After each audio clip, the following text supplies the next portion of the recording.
Caballo de Troya 7, página 42. Jesús, sentado a la turca, me observó fugazmente. Fue como un calambre. Aquella mirada jamás pasaba desapercibida para el corazón. Nos habíamos quedado solos, con la única compañía del fuego y el silencio, y una vez más hizo fácil lo difícil. ¿Crees que el Padre lo quiere así? Lo miré sin terminar de captar. La voz templada prosiguió. ¿Crees que el Padre condena a sus hijos a la enfermedad? Lo importante, Señor, no es lo que yo crea, sino lo que ellos, y señalé la oscuridad de las chozas, entienden. Tú has enseñado que ese Padre es amor. Guardó silencio durante unos instantes. Tuve la sensación de que medía las palabras. En aquel tiempo, como ya he referido en otras ocasiones, la enfermedad era una consecuencia directa del pecado, incluso por omisión. Se trataba de una concepción exclusivamente religiosa de lo que hoy entendemos como dolencia o patología. Fue inventada por los mesopotámicos. La Biblia está sembrada de alusiones a esa trágica ecuación: pecado igual cólera divina igual castigo, paréntesis, enfermedad. Lo que tú observes, lo que escuches y sobre todo lo que termines por creer, sí es importante. Eres un enviado. Después, cuando regreses, sé fiel. Otros descubrirán la verdad de tu mano. ¿Es importante o no? Sonrió acogedor. Jesús volvía a ser el del Hermón, risueño, afable, comunicativo. Responde a mi pregunta. ¿Consideras que el Padre desea el mal y la enfermedad? Si yo tuviera un hijo, repliqué un tanto abrumado, nunca lo castigaría con una enfermedad. Probablemente, rectifiqué, no lo castigaría. Y en mi mente quedó flotando una frase que no supe interpretar en esos instantes. Cuando regreses.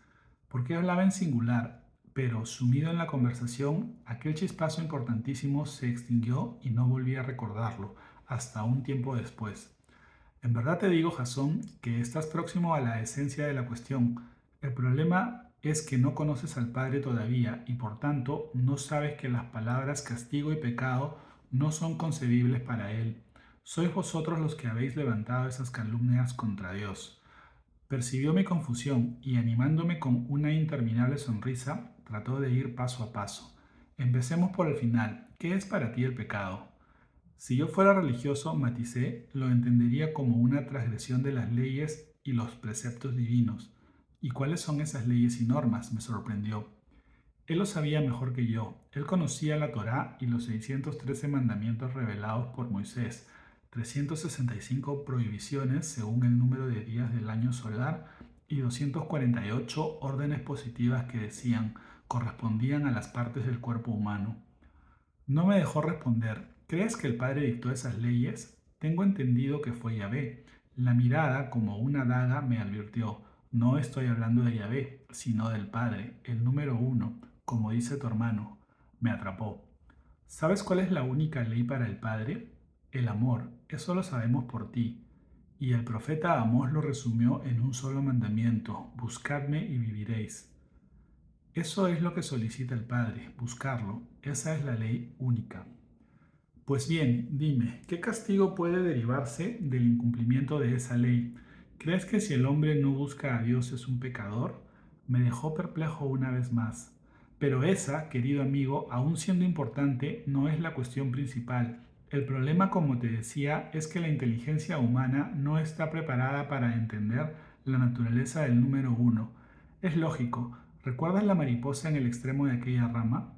Asentí en silencio. El maestro se refería a la Euprepia o Ertseni, el hermoso lepidóptero que se había posado en la rama que sostenía a Jesús en una de las inolvidables noches en torno al fuego en el Hermón. Recordaba muy bien sus palabras. Dime, querido ángel, ¿crees que esa criatura está en condiciones de comprender que un Dios, su Dios, la está sosteniendo? No, dijiste, hay demasiada distancia. Y el maestro siguió abriendo camino.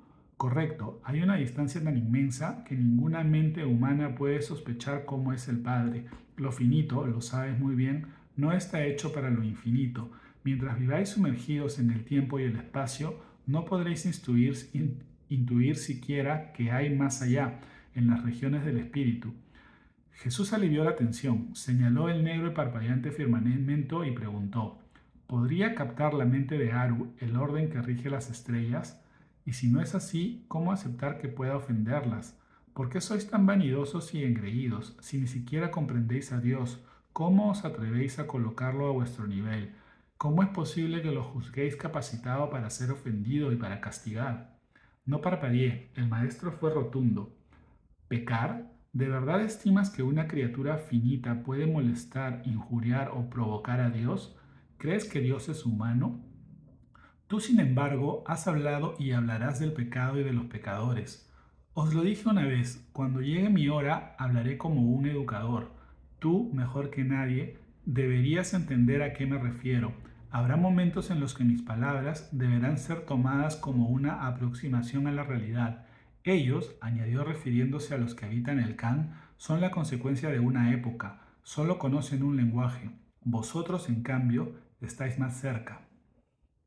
Lo interrumpí. El asunto del pecado me tenía perplejo.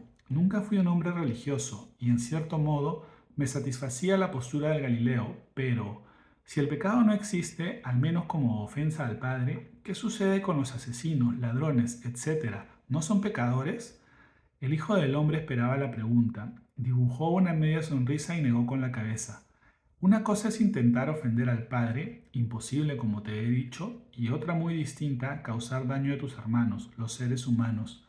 Cuando alguien incumple esas leyes, está infringiendo las normas que rigen entre los hombres. No confundas ese pecado con el otro. Pero a fin de cuentas, Dios castiga a esos pecadores, digamos de segunda. Nuevo error, querido Jasón. El Padre es amor, ya lo hablamos. Si el pecado no forma parte de la conciencia de Dios, y así es, ¿por qué pensar que es un juez castigador? Ni pecado ni castigo son conceptos comprensibles para el amor, y Él, tu Padre, el número uno, es el amor. Lo sé, con mayúsculas. ¿Crees entonces que Él desea y envía la enfermedad? Silencio. ¿Puedes admitir que una persona enamorada imagine siquiera cómo ofender y castigar a su hombre o mujer amados? Jesús permitió que las ideas planearan sobre mi corazón. Después, pausadamente, fue descendiendo. El Padre, no Yahvé, no lleva las cuentas. Te lo dije. Confía. Ahora estáis ciegos, pero algún día se hará la luz en vuestras inteligencias. Todo obedece a un orden, incluida la maldad.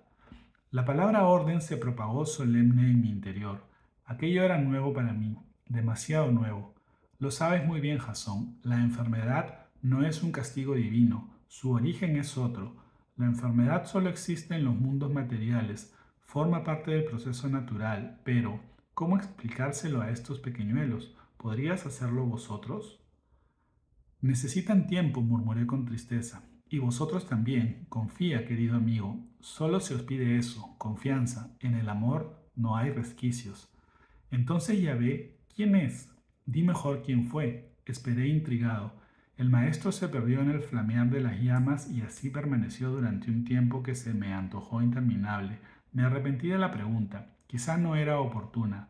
Finalmente, regresando a mí, sentenció. Este es otro momento en el que mis palabras solo pueden aproximarse a tu realidad. Digamos que fue un instrumento. ¿Quieres decir que no era Dios? No respondió. Su mirada buscó de nuevo los rojos de la hoguera y quien esto escribe creyó leer en silencio. ¿Por qué tanta confusión?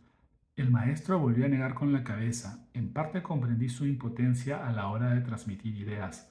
Te lo he dicho, todo obedece a un orden, nada es casual. Lo que tú estimas como confusión es falta de perspectiva. Acabas de ser imaginado por él, acabas de aparecer como criatura mortal. Todo te parece confuso, eres un recién llegado. Confía y recibirás la información en el momento adecuado. Estos conciben a Dios como un juez y creen que el ideal es la total sumisión a los preceptos. La justicia divina para ellos es algo lógico. En el futuro, gracias a mensajeros como tú, eso cambiará. El mundo recordará mis palabras, reconocerá el verdadero rostro de ese Dios Padre y sencillamente lo buscará. Un momento, lo interrumpí. ¿Estás diciendo que algún día en el futuro la justicia divina desaparecerá? No es fácil concebir a un Dios sin justicia. Ahora así es, ese es el orden del que te he hablado. El amanecer llega siempre después de la oscuridad, pero habrá un mañana y el mundo descubrirá que el Dios justiciero, como Yahvé, forma parte de un tiempo pasado. Es más, te diré algo que ya deberías saber. Me observó con picardía. El Padre nunca ha sido justo. Y el maestro, comprendiendo mi extrañeza, suavizó la afirmación. Al igual que sucede con el concepto de pecado, sois vosotros los hombres quienes habéis decidido que Dios imparta justicia. ¿Y no es lo justo? El amor no precisa de justicia, insisto, es el ser humano el que se empeña en hacer a Dios a su imagen y semejanza. Yo dije en cierta ocasión que la divina justicia es tan eternamente justa que incluye inevitablemente el perdón comprensivo. Ahora en el silencio de este lugar te digo que mis palabras se quedaron cortas. Ahora, y a ti, mi querido mensajero, te digo que el Padre jamás ha necesitado de la justicia. Si el pecado como ofensa a la divinidad no forma parte de la conciencia de Dios, ¿dónde queda la justicia? ¿Comprendes el porqué de mis palabras? ¿Comprendes cuando digo que Dios nunca ha sido justo? Permite, Señor, que vuelva sobre mis pasos. Si el Padre no precisa de la justicia, ¿qué hacemos con los malvados? ¿Quién los juzga? ¿Cómo y dónde pagan sus atrocidades? El Hijo del Hombre inspiró profundamente. Sus ojos, lejos de reprochar, me acogieron con dulzura, e intentó descender a mi realidad una vez más. Este es un lugar especial, asocié sus palabras al Can, grave error. Aquí, por expreso deseo de la divinidad, se autoriza todo, lo más noble y lo más bajo. Pero eso, Jasón, no significa que la creación se le haya ido de las manos al Padre. Te lo he dicho, nada escapa al amor del número uno. La maldad incluso forma parte del juego. Era cierto, no prestaba la suficiente atención, y como un tonto insistí, pero ¿quién hace justicia? ¿Quién pide cuentas? También lo hablamos, después de la muerte nadie juzga, el amor nunca juzga, sé paciente y confía, existe un orden que tú apenas distingues. Entonces, ¿qué debemos hacer? Jesús respondió con una sola palabra, yeda, dar gracias. Así terminó aquella intensa jornada.